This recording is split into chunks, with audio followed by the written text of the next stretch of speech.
You're watching Hope Channel. Around the world.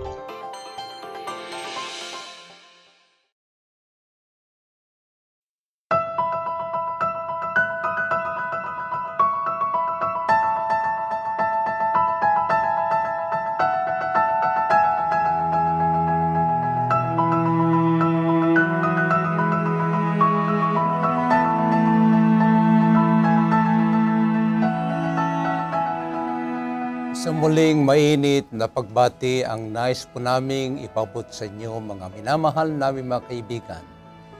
Kinikilala naming isang karapatan at karangalan na kayo ay aming makasama sa pag-aaral ng salita ng Panginoon. Ako ay si Pastor Daniel Villoso. Ako naman ay si Mary Villoso. Na muling maghahatid sa inyo ng isang bahagi pa rin ng serye na ating pinag-aralan, ang Buhay Pamilya.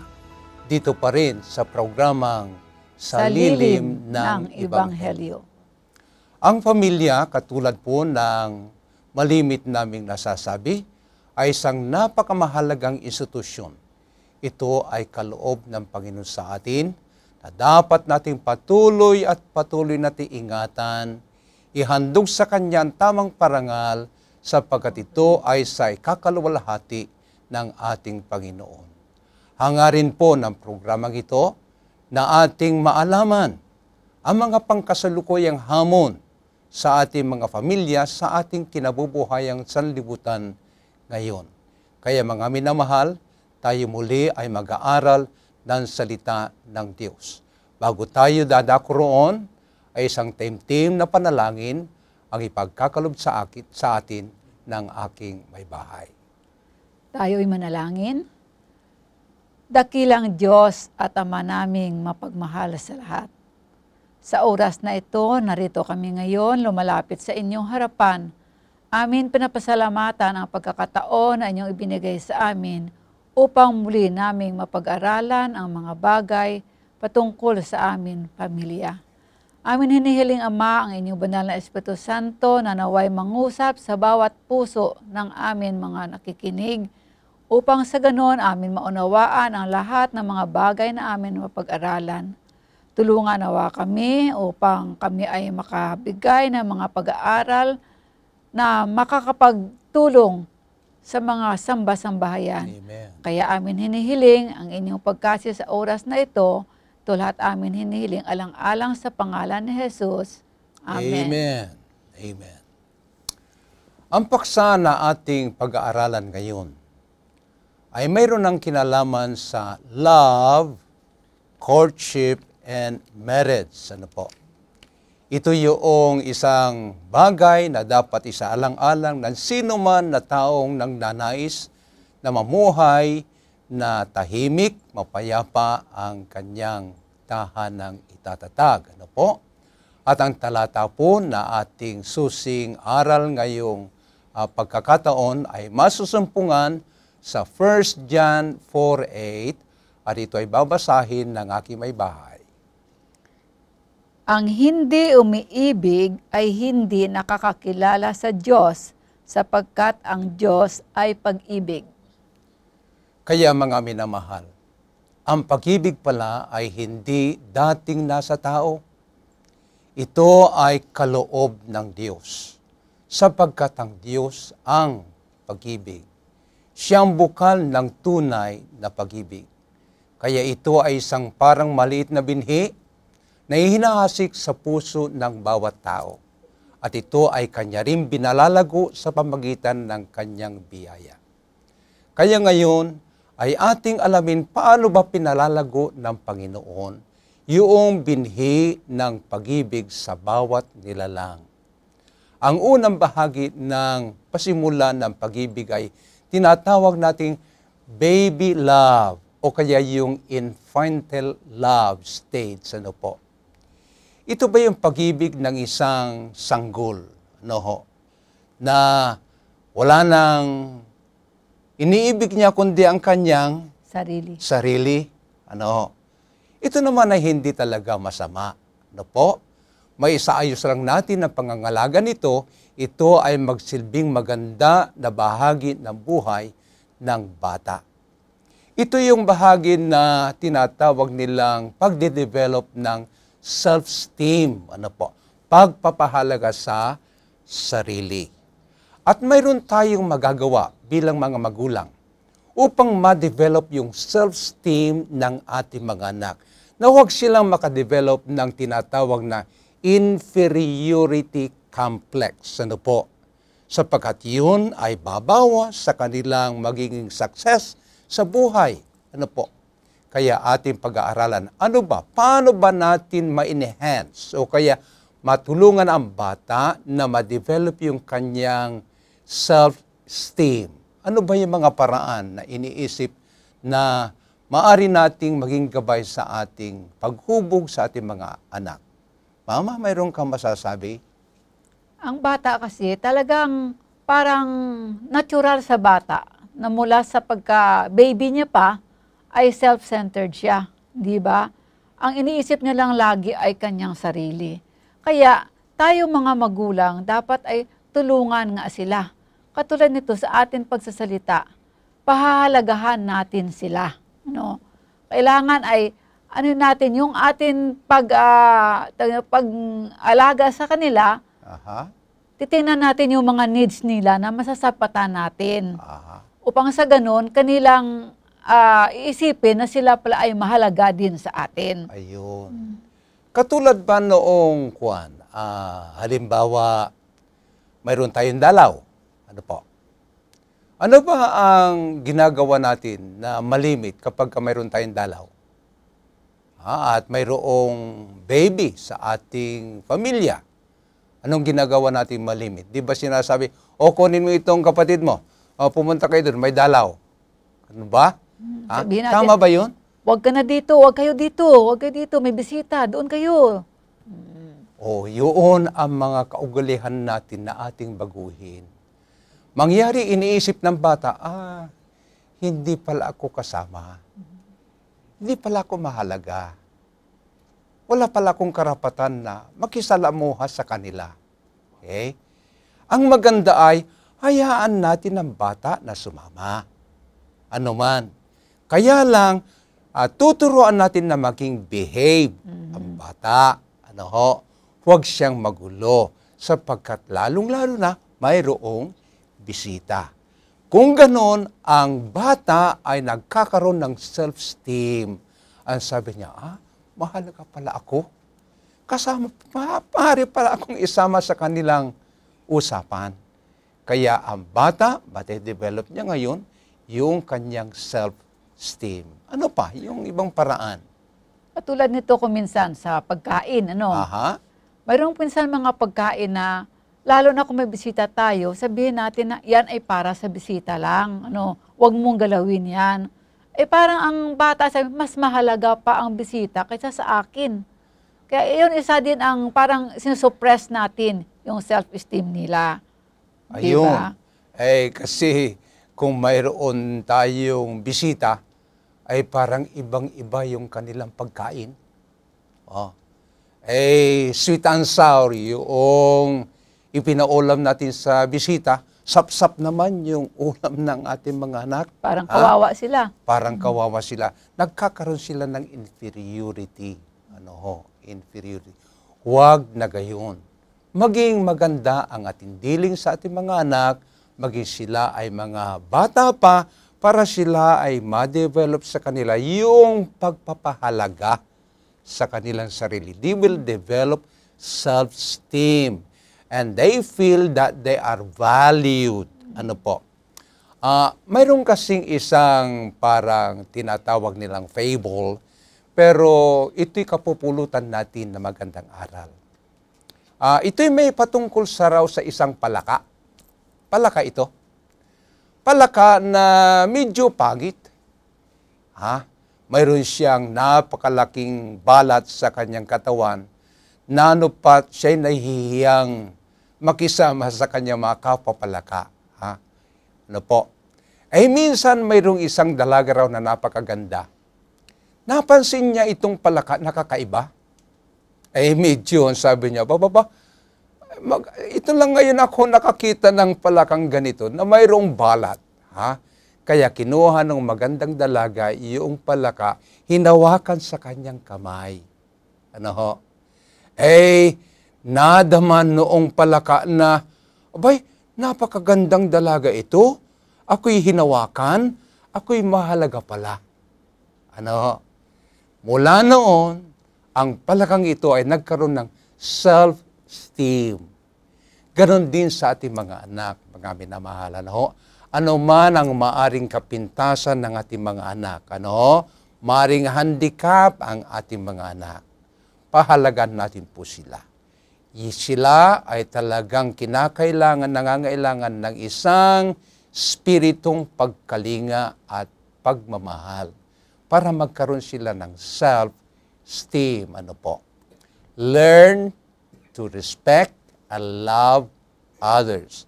And you will develop self-esteem sa buhay. Mayroon pa akong naisip na isa. Yung katulad ba nito sa mga magkakapatid, hindi ba? Ay hindi pare-pareho ang talento ng mga bata. Mayroon minsan anak na medyo sikat, medyo marunong sa lahat. At ang isa naman ay medyo, siyempre, medyo mahina-hina. Ay kung minsan, lalo natin dinidiin itong mahinang bata. Bakit ikaw, ganyan ka, hindi ka katulad ng kapatid mo. Ayun. Ay, imbes i-build up mo sana yung bata, lalo siyang parang she feels inferior ngayon. Kaya hindi na-build up ang esteem niya kung palagi siyang dinidiin doon sa kanyang kahinaan. Oo. Ay, mayroon pang ginagawa nga ng mga iba Yung medyo may kakayanan na matalino, siyang malimit, may bagong damit. Ay, yun naman medyo hindi gaanong matalino, panay minana na lang yung kanyang damit. Huwag naman yung gayon. Nagkakaroon sila ng inferiority. Maging pantay tayo sa ating pagmamahal, pakikitungo sa ating mga anak. Ang ikalawa na second stage. Ano na yung second stage, Mama? Ang tinatawag na parental love stage. Parental love. Ito na yung paglago na ang bata, hindi niya lang minamahal ang kanyang sarili, kundi natutunan niya na ngayong mahalin ang kanyang magulang. Yan. Kaya minsan, mayroon kayong nakikitang bata. Dati, nung maliit pa siya, kahit sino maaring humawak. Ngayon, nung lumaki-laki na siya, kukunin ng iba, ayaw na.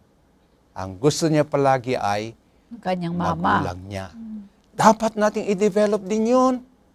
Dapat lalong maging masidhi ang kanyang pagmamahal sa kanyang magulang.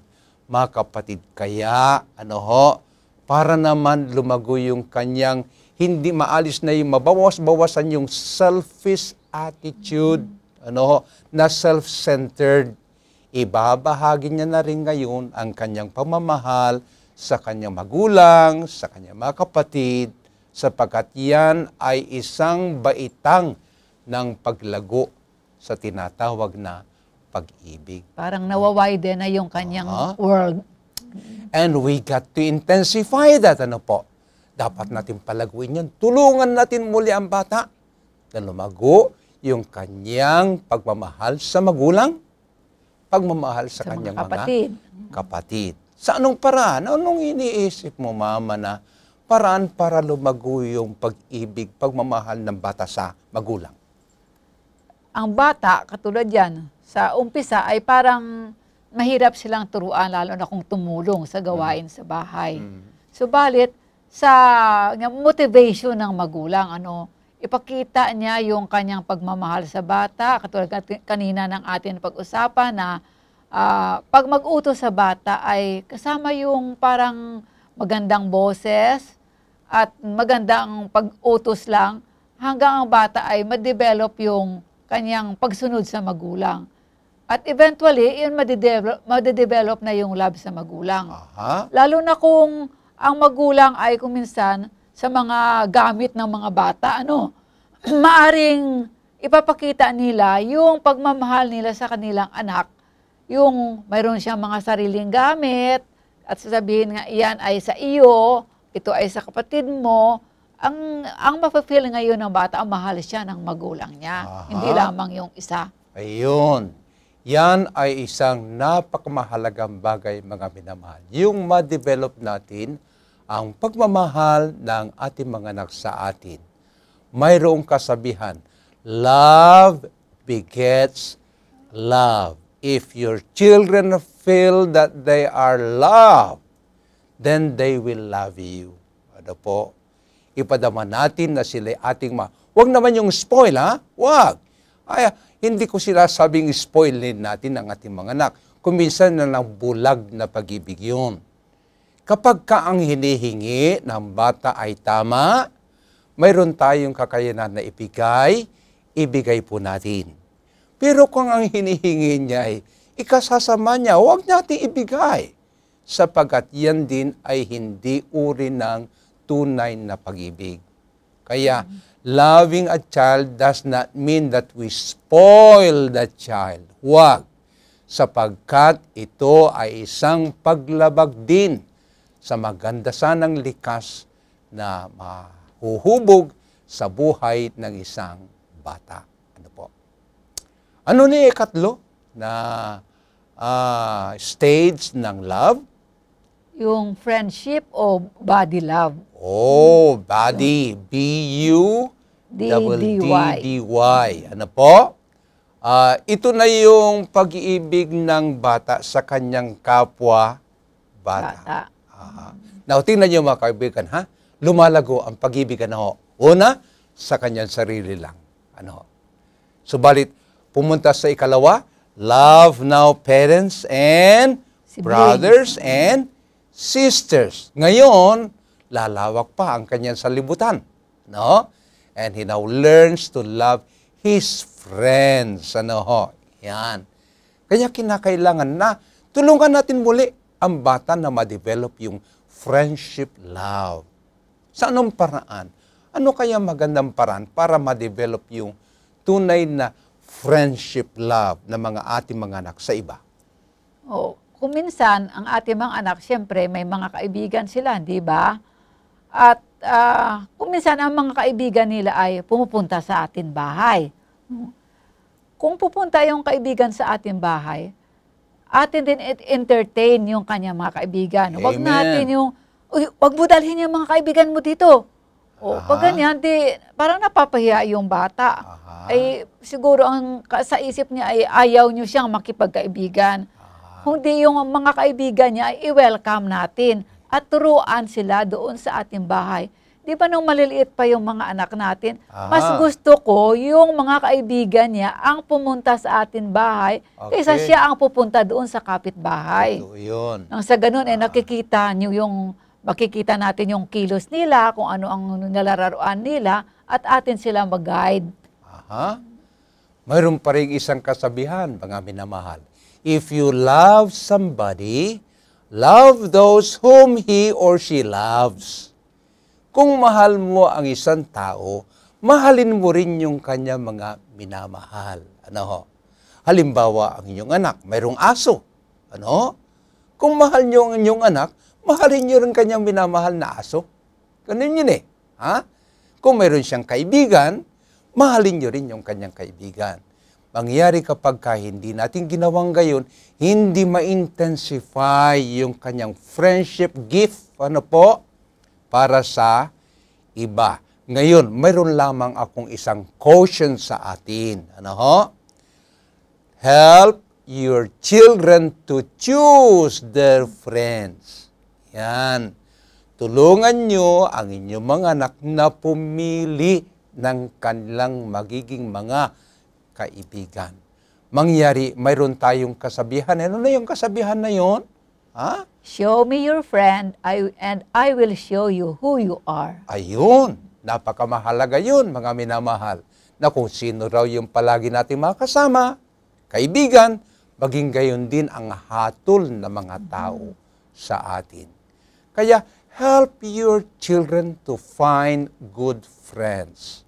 mayroon kaya kayong kakilala na isa niyong amiga o amigo, mabait din ang kanyang mga anak, ano ho? Maaari niyo silang i-guide para sila ang maging kasama ng inyong mga anak.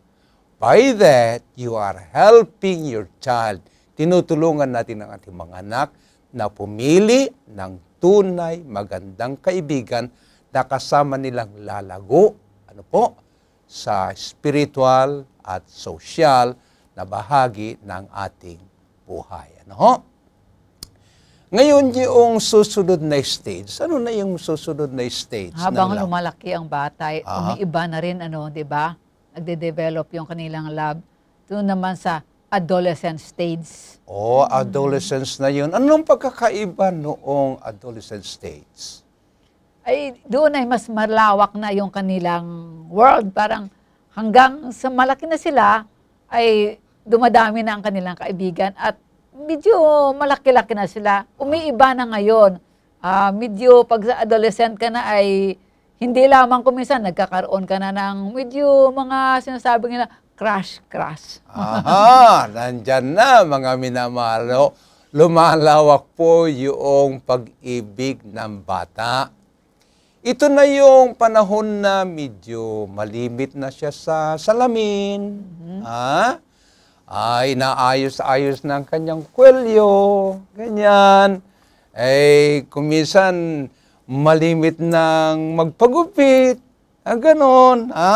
Magpabago ng kung ano-anong shape ng kanyang buhok. Yan. Adolescence age. Yun yung stage na nagpapasimula na silang tumingin, mag-appreciate sa mga opposite sex, sa hindi nila,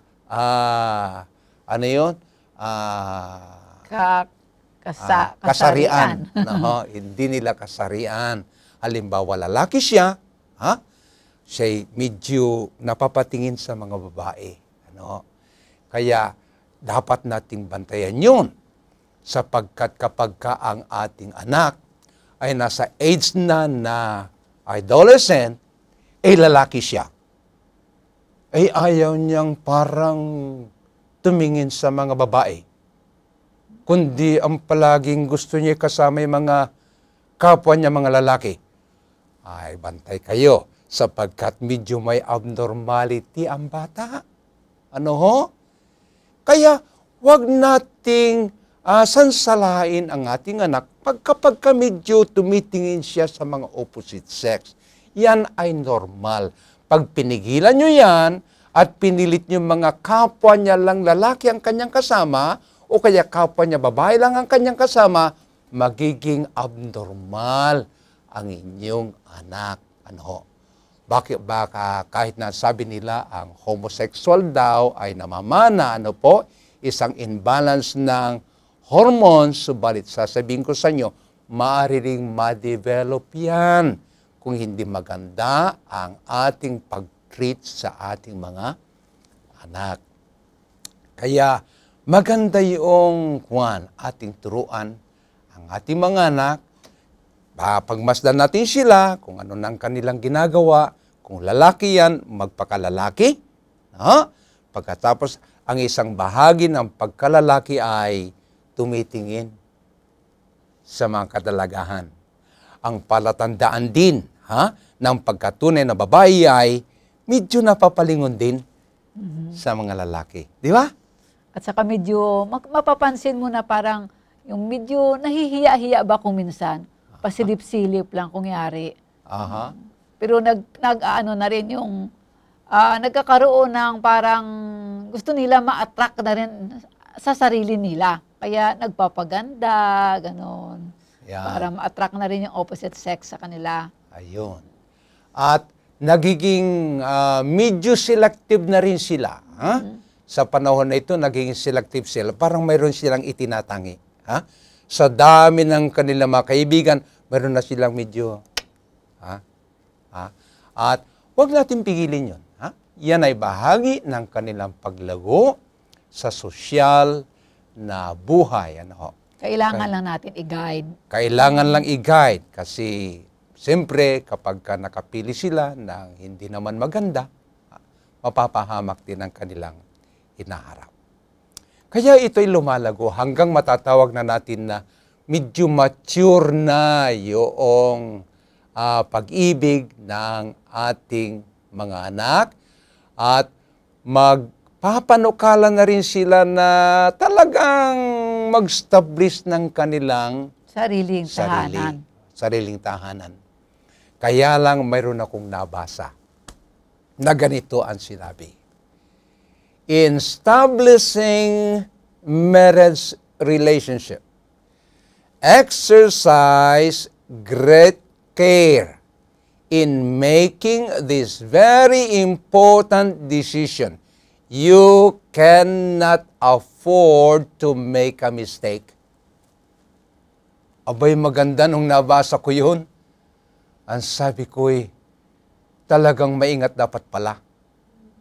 Maselan pala ang paglagay sa relasyon ng pamilya. Pag nagkamali ka, talaga nga naman, masaklap ang buhay. Pero pag sinunod mo ang kalooban ng Panginoon, ay talaga naman, ikaw ay magkakaroon ng mabuting kinabukasan. Kaya magbibigay kami sa inyo mga minamahal ng mga ilang panganib. Ano po? Para hindi tayo mapahamak. May mga ilang panganib na ating i-observe. Ano ho? Para hindi tayo mapamali sa ating pagpili ng maging kasama natin sa buhay. At kayo mga magulang na nakikinig ngayon, ano ho? Kayo ay magsilbing gabay, ano ho? Sa inyong mga anak kung paano sila pipili ng kanilang makakasama sa buhay. Ano? Isang panganib. Ano na yung isang panganib naman ng maaring hindi magandang bunga ng pag-aasawa? Maaring, nasabi natin, immature love. Oh, immature. Yung hindi pa bahinog, alanganin pa. Aha. Kasi kung minsan yung mga katulad yan, ages, mga 16, 17, medyo may kapusukan yan eh. Pag hindi naturuan yung bata, maaring napapasubo sila sa ganyan mga edad, yan ay very immature pa. Hindi pa tama yung judgment nila.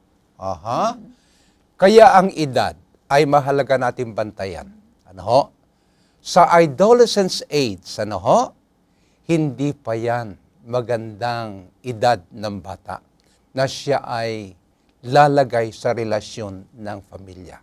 Very immature pa rin ang kanilang mga pag-iisip. Kaya yung age ay very, very important. Wait for a time when their love is ripened. Ano ho? Sapagkat iti parang halaman, ano ho? Na nagpasimod sa maliit, ano ho? Lumalaki, nagiging manibalang, hanggang ito'y hinog na hinog. Ha? At maari nang maglagay o lumagay sa relasyon ng pag-asawa. So, don't rush into marriage. Pag nag-rush ka dyan, baka makrush pa tayo. Ano? Kaya huwag. Marami tayong dapat ihanda para maging ripen yung ating pagmamahalang. Una ay age. Ano? Ano pa yung mga ibang sangkap na dapat nating ihanda para maging ripen yung ating pag-ibig? Kailangan ay mayroon consent ng parents. Oh. Kaya sa magkaibigan, katulad yan, lalaki at babae, bago sila talagang magpanukala sa marriage nila, ay you seek the consent of your parents. Ano? Para ang ating mga magulang nakakaalam ng mas marami kaysa atin. Kaya hingin natin sa kanila kung ano ang kanilang masasabi sa ating relationship. Pagkatandaan niyo mga anak na nakikinig sa amin ngayon. Ano ho? Next to God ay ang inyong mga magulang.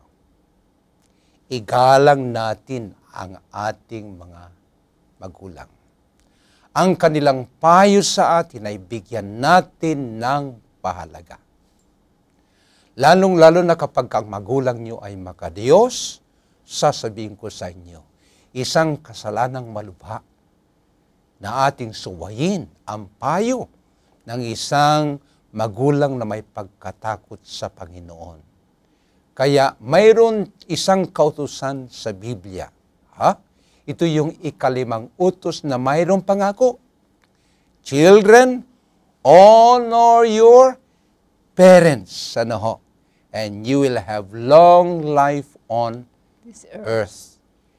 Kaya mga minamahal, kayo mga kabataan na nakikinig sa programang ito, my advice to you is to ensure a good marriage relationship. Follow, obey, give importance to the counsel of your parents. Sapagkat yan ay isang napamahalagang sangkap para matagumpay ang inyong itatayong tahanan.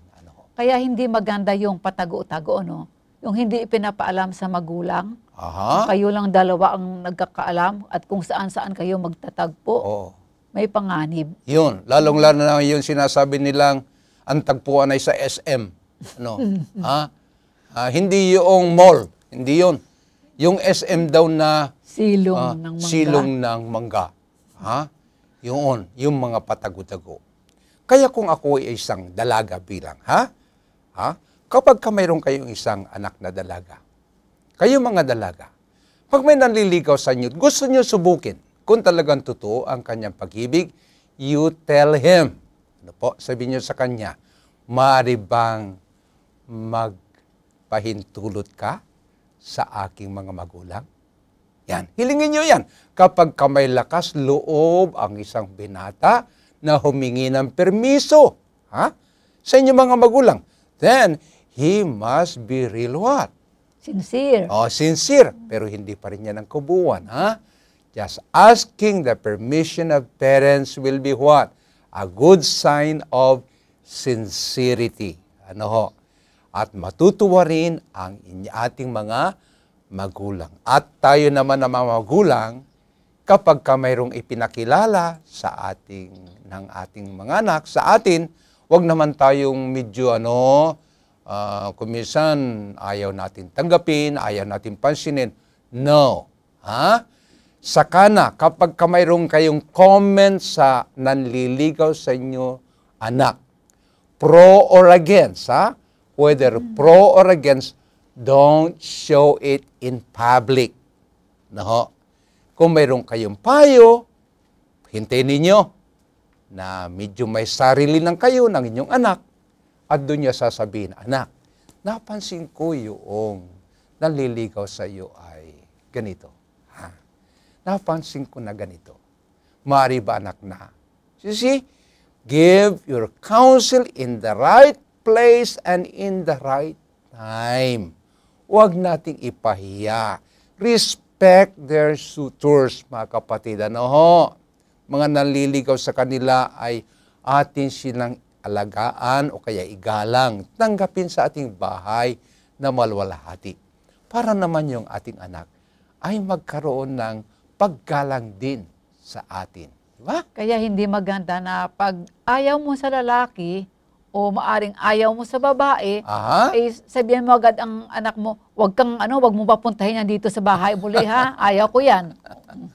Ayun, kasi hindi maganda yun. Mapapahiya ang inyong anak, madedevelop sa kanya yung, kung ganun din lang pala, hindi na ako magpapaalam. Diba?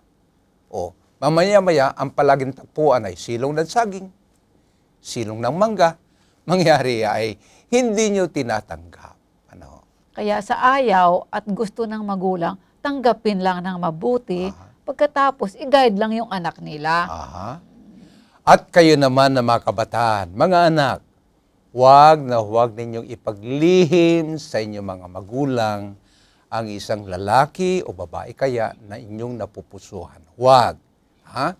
Dapat sabihin sa magulang.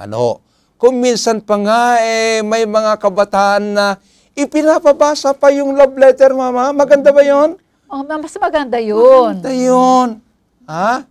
Ibig sabihin ay talagang nagsisik siya ng guidance ng parents niya. Saka, mahal niya yung magulang niya.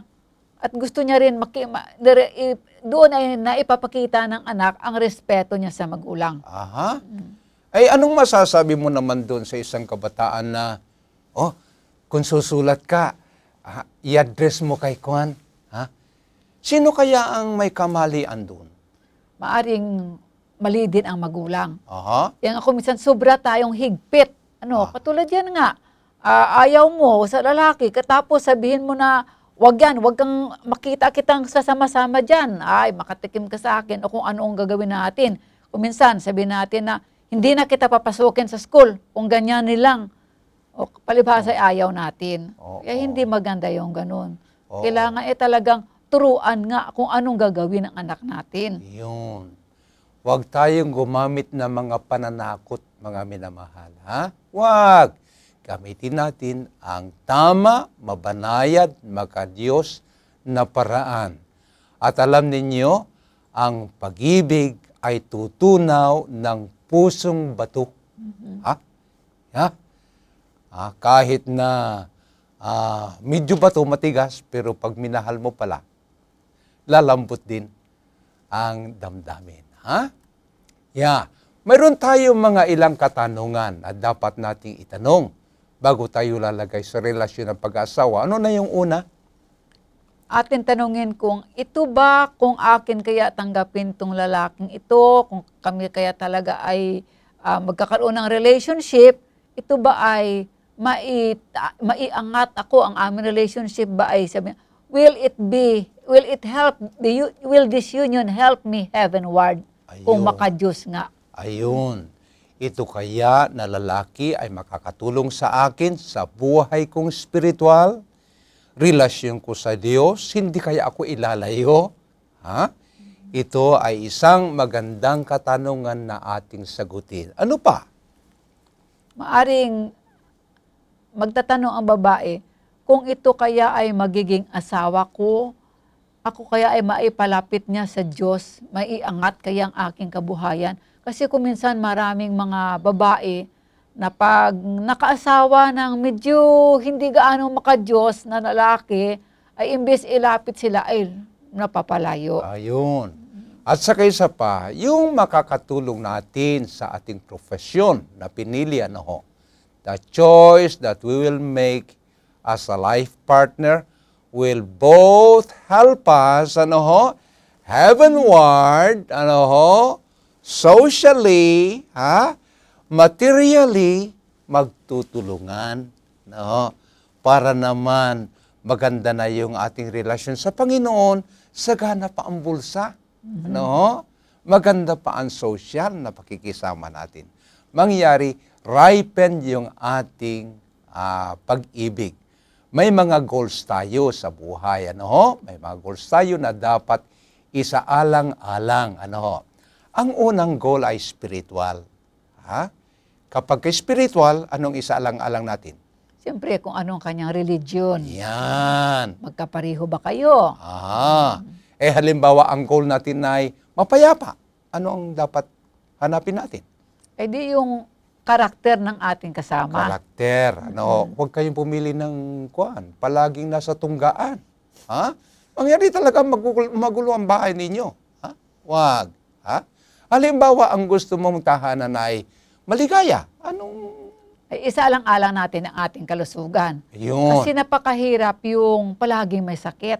Ayun. Ay liban sa may sakit na, medyo madadamay pa yung bulsa. Siyempre, marami kang kailangan na ipapagamot mo yan, kaya hindi maligaya ang tahanan. Pag ganon. Kasi kapag may sakit, ay talagang malungkot. Hindi gaanong sagana yung ating kaligayahan, Kaya let's try to ang goal natin ay masayang tahanan. Kalusugan ay napakamahalaga. Ano pa? Ano pa 'yun? Ang atin isa pang napaka-importante sa mag-asawa ay yung hanap buhay. Ano kaya ang hanap buhay nitong lalaki? Makakasapat kaya sa amin pangangailangan pag kami magkasama pa? Kasi sa amin mga babae, gustong-gusto namin ma-feel yung secured kami.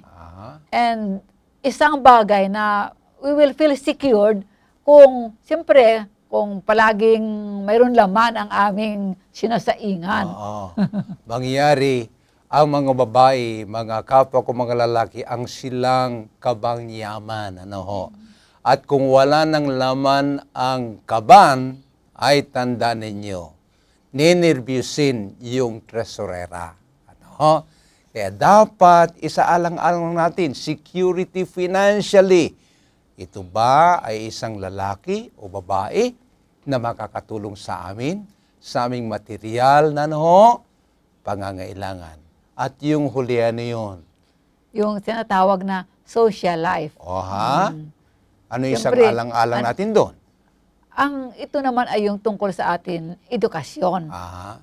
O kung ikaw ay isang professional, Okay. o siyempre, kailangan kumuha ka rin ng ka-level mo. Aha. Huwag yung masyadong malaki ang gap. Ayun. Ito yung tinatawag natin na compatibility. Ano? Yan. Ngayon, mayroon kaming guide na ibibigay sa inyo bilang huling bahagi ng ating pag-aaral sa sandaling ito. How to measure your love, whether it's now old enough to get married, or kaya infatuation lang. Ano ho? Ha? Yung infatuation ay yung bang simbuyo. Simbuyo ng Oh, damdamin. Yan. Kaya you test yourself. Young people, subukin ninyo ang inyong pag-ibig ngayon. Ha? Number 1, ang sabi dito ay, love develops slowly. Infatuation develops rapidly. Oh! Yung palang tunay, lumalago ng dahan, Dahan-dahan. Pero yung infatuation na yun, ay, nako. Love at first sight? Oh, love at first sight. Ang ipogi. Tall, dark, and handsome. Ha? Oh, mga kapatid, ha? So, test your love. Number 2. Ano na yung number 2? Ang love ay talagang nag-iisip muna, nag-iisip. At sabi niya, dahan-dahan lang yan, dahan-dahan. Kaya, love ends slowly. Aha. Pero yung infatuation naman, it ends rapidly. Parang baliktaran nung kanina, in reverse. Aha. Yan. Yung infatuation, well, mahal mo ngayon. O, tapos, madali lang. Parang bukas, parang, ano ito? Ha? Ay, mo ayaw na ko naman. pala. Ayaw ko pala. Infatuation lang yon. Pero kung ang feeling mo ay parang kahit na medyo lumalago, then you seem to have a matured what? Love. Ano na yung pangatlo? Sabi ito, ang love ay minomotivate niya ang magandang pag-uugali. Oh! Pero yung infatuation ay talagang parang nagsasamantala ko minsan. Very destructive. Aha. Eh kayo mga estudyante, ito ang palatandaan. Kapag ka mayroong kayong sweetheart, o kaya kaibigan, nag-aaral pa kayo. Kapag ka ang grades ninyo ay tumataas, that's a good sign. Mayroon kayong mature love. Pero pag ang grade ninyo ay naapektuhan, wow, that is just infatuation. Ha? Kaya pakatandaan nyo yan. Mga sign na aming binibigay sa inyo para matest nyo kung ripe na nga, hinug na ang pag-ibig o hindi pa. Ano pa yung susunod? At ang tunay na pag-ibig ay kailangan sa isang tao lamang. Oh. Although marami siyang friends, pero ang kanya talagang napupusuan ay isa-isa lang. Hindi katulad ng infatuation. Ay, marami yan. Ayun. Oh, padala ng sulat dito, padala ng sulat dito sa kabila. Ligaw dito, ligaw. Napakaraming nililigawan. Aha. Kaya yan ay infatuation. Hindi niya pa sure kung sino talaga ang gusto niya. Ayun. Kaya kapag ka matured na, magsisingle out ka na lang. Ito. Pero pag infatuation lang, madali. Kung sinong nakitang maganda, sino ang gwapo, siya palagi ang nagugustuhan. Palit ng palit. Yeah. Palit ng ng maaring kasuyo. At ang isa pa ay yung love recognize the importance of compatibility. Compatible kayo. Compatible kayong dalawa, Sa age, sa education, sa relihiyon, you are compatible. Isaalang-alang yun. Mga interest nyo. Oo. Huwag yung kesira-sira.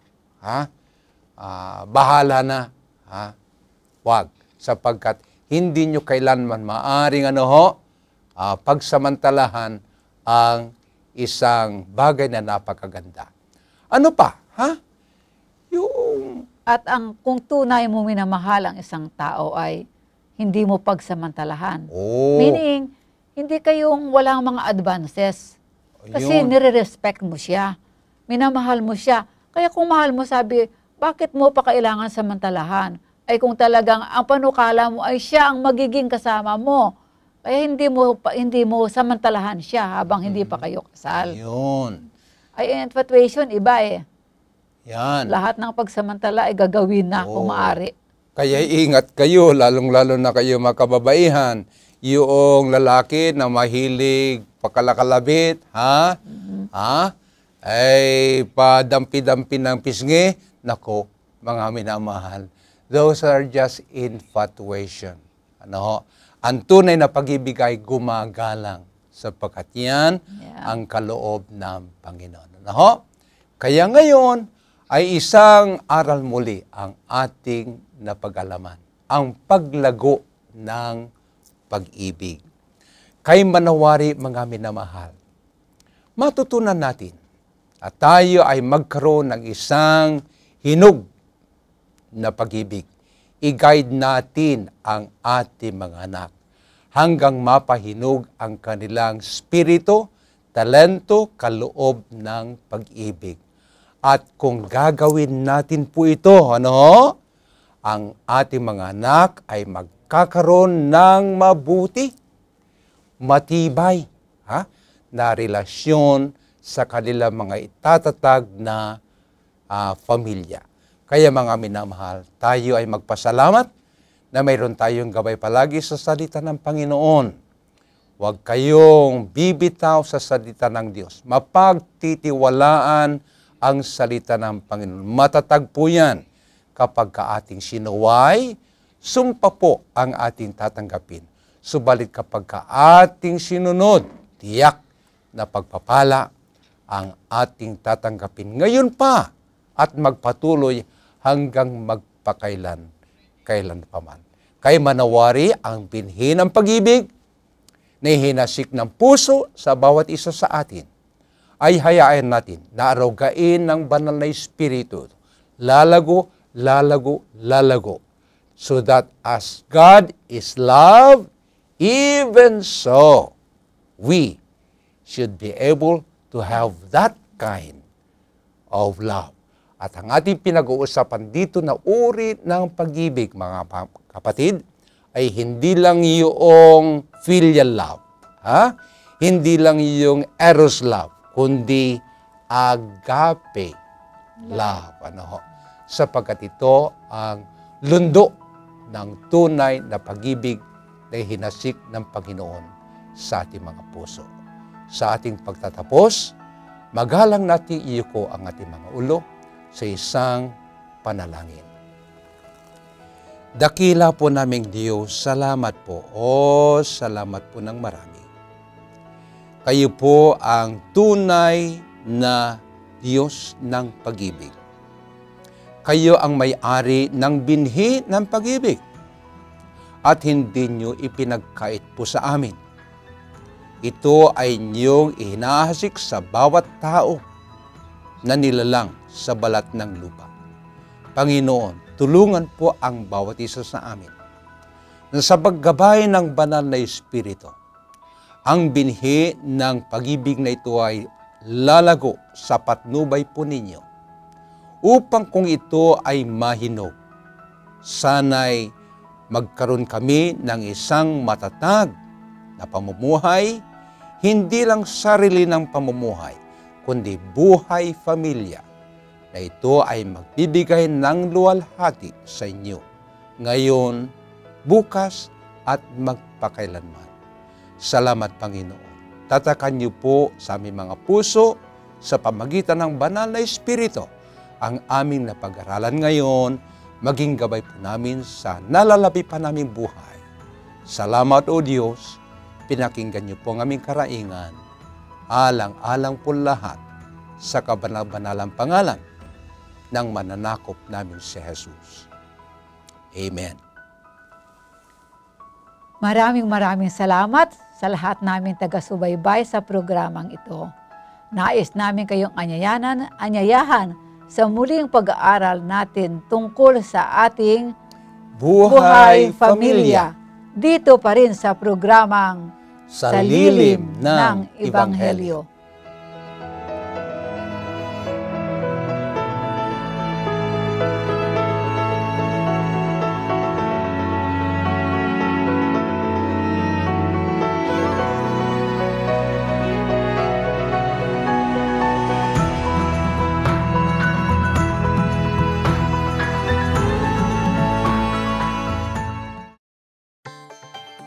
Bringing hope the world over. Hope Channel.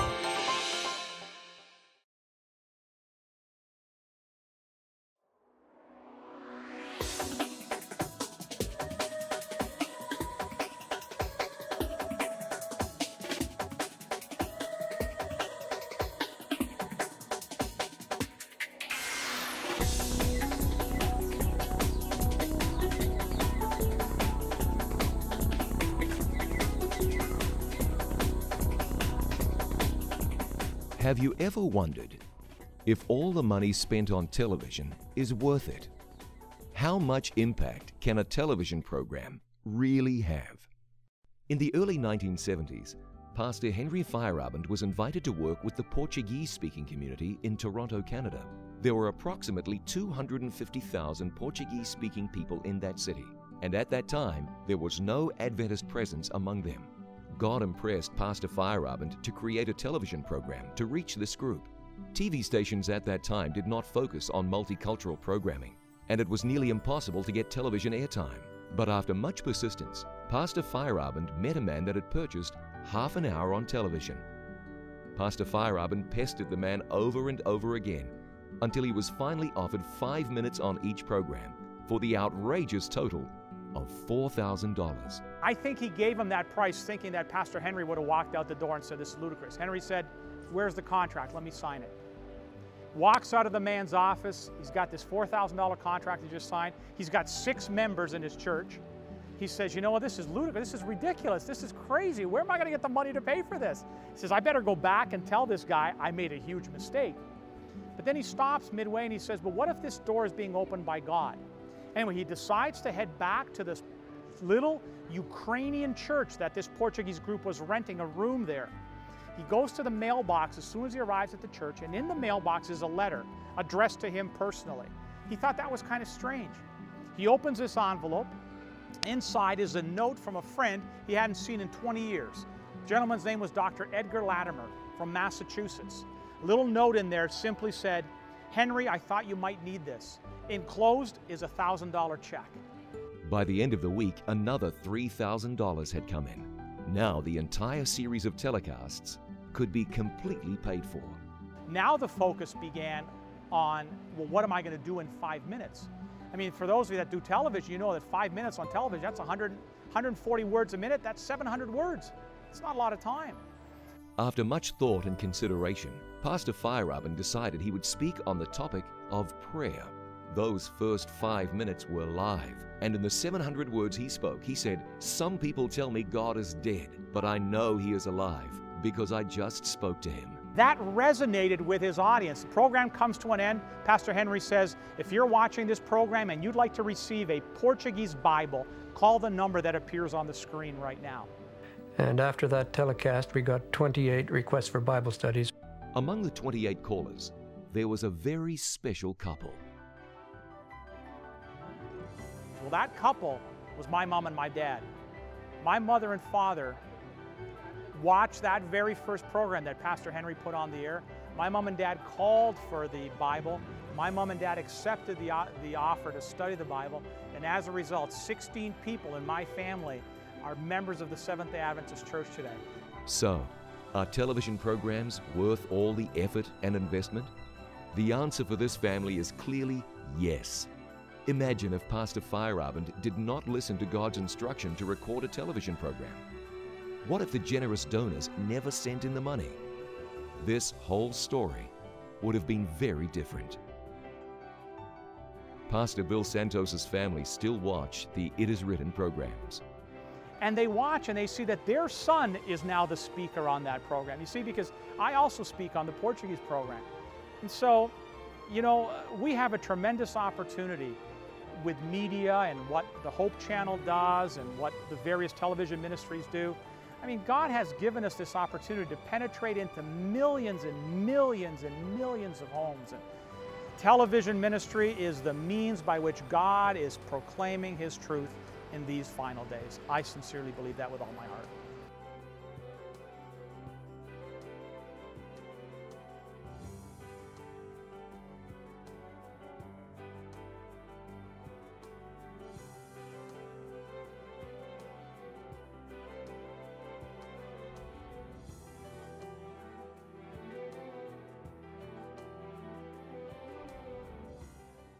Every project, every shooting, every dream that comes true comes with a price, hard work. But with every production, every script, every realized dream comes a renewed heart and life.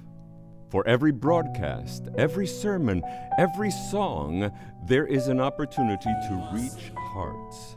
All of these are part of the great mission of life, to plant hope. There are multitudes of people around the world, and God wants to speak to everyone individually, to touch their hearts as if there is no other one. Sometimes this is done through a computer with the living Word. Sometimes a simple pamphlet with the Word.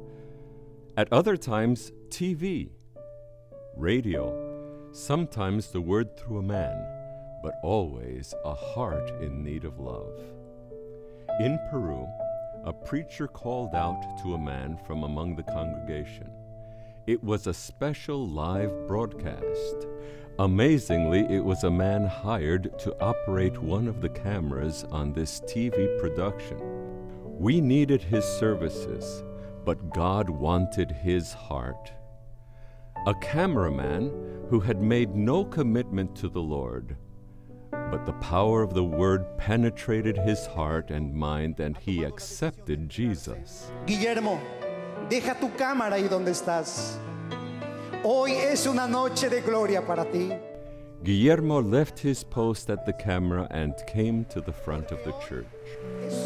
Te bautizo en el nombre del Padre, del Hijo y del Espíritu Santo. Amén. Guillermo Eduardo abandoned his secular life and was born to a new era. Guillermo, in his media production, was only building the ark. But now this ark became his avenue of salvation. Just as Christ revealed himself in the Jordan as the Son of God, so it was that he revealed himself in the life of Guillermo. God desires to plant his seeds of hope in homes and in churches through the use of satellite media. And Jesus says, "What I tell you in the dark, speak in the daylight. What is whispered in your ear, proclaim from the roofs." This message of hope encourages us to shout from the rooftops through satellite dishes and antennas that Jesus is our hope for salvation.